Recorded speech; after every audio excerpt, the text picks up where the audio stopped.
مسلسل 10 سال تک حضرت ذو مصری کو لذیذ کھانوں کی خواہش رہی، لیکن کبھی کھایا نہیں۔ اور ایک مرتبہ جب عید کی شب میں نفس نے تقاضا کیا کہ آج تو کوئی لذیذ غذا ملنی ہی چاہیے، تو فرمایا کہ اگر تو 2 رکعت میں مکمل قرآن ختم کرے تو میں تیری خواہش پوری کر دوں گا۔ نفس نے آپ کی یہ شرط منظور کر لی، اور ختم قرآن کے بعد جب آپ لذیذ غذائیں لے کر آئے تو پہلا ہی لقمہ اٹھا کر ہاتھ کھینچ لیا اور نماز کے لیے کھڑے ہو گئے۔ اور جب لوگوں نے اس کی وجہ دریافت کی تو فرمایا کہ پہلے ہی لقمے پر نفس نے خوش ہو کر کہا کہ آج 10 برس کے بعد تیری خواہش پوری ہو رہی ہے۔ چنانچہ میں نے لقمہ رکھ کر کہا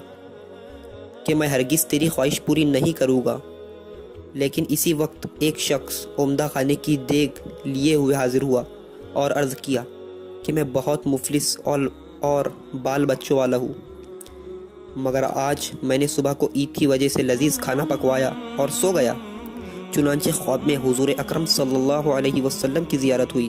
تو آپ نے فرمایا کہ اگر تو محشر میں مجھ سے ملنے کا خواہش مند ہے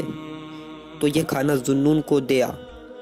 اور میرا یہ پیغام پہنچا دے کہ وقتی طور پر اپنے نفس سے صلح کر کے 1-2 لقمہ یہ کھانا چکھ لے۔ حضور اکرم صلی اللہ علیہ وسلم کا یہ پیغام سن کر کہا کہ فرما بردار کو اس میں کیا دریغ ہو سکتا ہے، یہ کہہ کر آپ نے تھوڑا سا کھانا چکھ لیا۔